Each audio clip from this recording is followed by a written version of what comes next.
Now, I think the topic of the day is uh, the COVID-19 and the impact of it on the rural economy. I think starting from 24th of March 2020, the country in various phases, in various places, has been under severe stress. I think there were lockdowns, enterprises were closed, there were lots of restrictions, and this, although the agriculture sector was specifically exempted, uh, the the supply chains in the agriculture sector did face lots of disruptions. I'll also give you some brief on a survey which we did on understanding the impact of COVID on the rural economy. So, but I think in this present pandemic, where I think things have been faced stress and we face lots of disruptions, I think the saving grace is that I think the government has tried to intervene in various times and various levels, especially things like the Prime Minister's Garib Kalyan Yojana and the Manrega, which has provided definitely timely relief to the migrants in the difficult times. While most of the challenges faced by the pandemic have been efficiently handled then and there, it's also important that it also did throw up opportunities for some. For example, the agriculture supply chains were affected in the normal course. We have what is called as the farmer producing organizations, which successfully stepped in to create this gap in the supply chains. A lot of FPOs did take advantage of the disruption in supply chains by able to deliver directly and the produce to gated communities and societies in a wide range of products. The migrant crisis is another thing which is a result of the pandemic. What we also try to do is try to see how this reverse migration, which has happened from the cities back to their origin, how it can be utilized to the benefit of the population and the rural areas. So we did try to do some reskilling and placement projects for these reverse migrants. The government of India has rolled out its Atmanirbhar package, which has many path-breaking reforms, particularly in the agriculture and rural sector. NABARD, as I told you, we did conduct a survey across the country on the impact of COVID-19 on the agriculture and rural economy. I'll just give you very broad findings of the survey. The survey was conducted sometime in August, September of 2020. So it did cover the first phase of the lockdown and the COVID impact. So it did impact the production, because almost half of the sample districts which we studied, there was adverse impact on agriculture production. Although magnitude-wise, the production did not get affected, there was definitely an impact on the agriculture production, especially the crop production.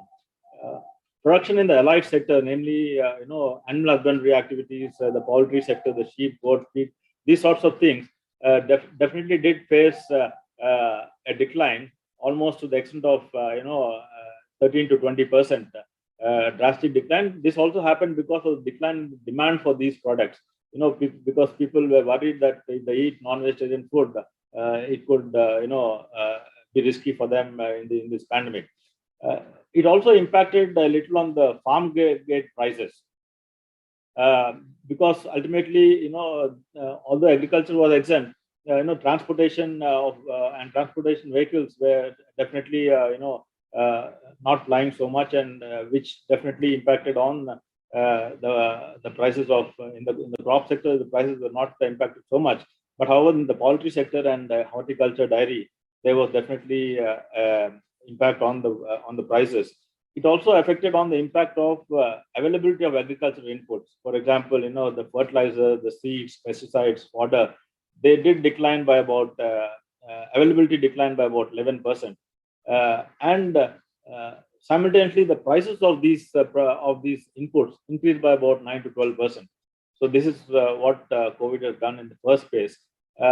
It also did impact a little on had a little impact on the agriculture marketing. But when it comes to microfinance, at an all India level, microfinance activities are definitely impacted in almost 95% of the sample districts which we studied. But again, the SHGs, which are informal groups, they were able to sustain and operate, although they were not able to, earn a profit during this period. They were definitely able to, make their ends meet. I will not go so much into the MSME sector.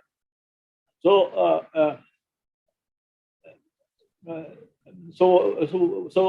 although all this has definitely resulted in the Indian economy contracting by about 7.3%. Although the predictions were 15%, sometimes 12%, sometimes. I think the final results have shown up recently, and they say it's contracted by 7.3% in the year 2021. However, we should all know that agriculture sector has grown by 3.6% during the same period. This happened on account of good Rabi harvest and a good monsoon in the rural, which definitely helped agriculture grow in this thing, especially in the first thing. We do not have much of data on what the second wave of COVID did to the rural sector and agriculture, because that's of a very recent origin. Also, the net sown area in the Kharif season has increased by over 14% over the previous year. So, agriculture by and large, if you see from the final data which is available to us, the impact is not severe. It's not severe.